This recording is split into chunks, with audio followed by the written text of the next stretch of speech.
हज़रत मुसअब इब्न उमैर रज़ी अल्लाह ताला अन्हु, हमारे नौजवान भाई ख़ास तौर से तवज्जो दें। हमारे कपड़े आज फिल्मी हीरो और क्रिकेटरों के जैसे होते हैं। हमारे नौजवानों का हेयर स्टाइल उनके पसंदीदा फिल्मी हीरो के जैसा होता है। हमारे कपड़े ब्रांडेड होते हैं, हमारे जूते ब्रांडेड होते हैं। आओ 1400 साल पहले के एक नौजवान की दास्तान तुम्हें सुनाता हूं। मुसअब इब्न उमैर रज़ी अल्लाह ताला अन्हु मक्के के बड़े खूबसूरत, बड़े अमीर घराने के हैं, बहुत खूबसूरत नौजवान हैं, बहुत पैसे वाले बाप के बेटे हैं, बड़े शौकीन थे। इनका जूता आता था हजरमूत से, यमन से जूता इंपोर्टेड जूता पहनते थे। कपड़े पहनने के इतने शौकीन थे कि सुबह को अलग कपड़ा, शाम को अलग कपड़ा।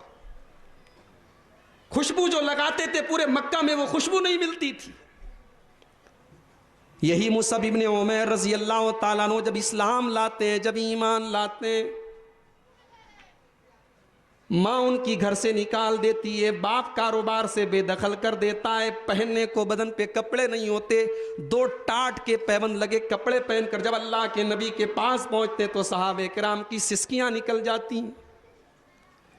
सहाबे किराम आहें भरते हैं कि ये अल्लाह के रसूल, ये वही मुसअब इब्न उमैर है जिसके कपड़ों की मिसाल दी जाती थी, जिसके बालों की, जिसकी खुशबू की, जिसके हेयर स्टाइल की मिसाल दी जाती थी।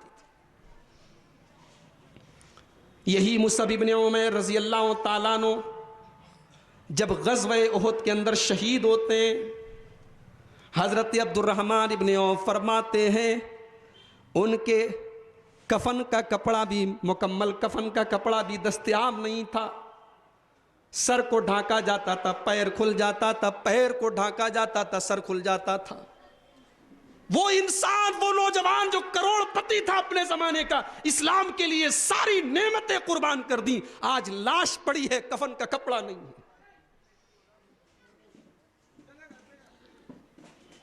मेरे भाइयों, उसी इस्लाम के हम और आप भी मानने वाले हैं, उसी दीन पर हम और आप भी चलने वाले हैं।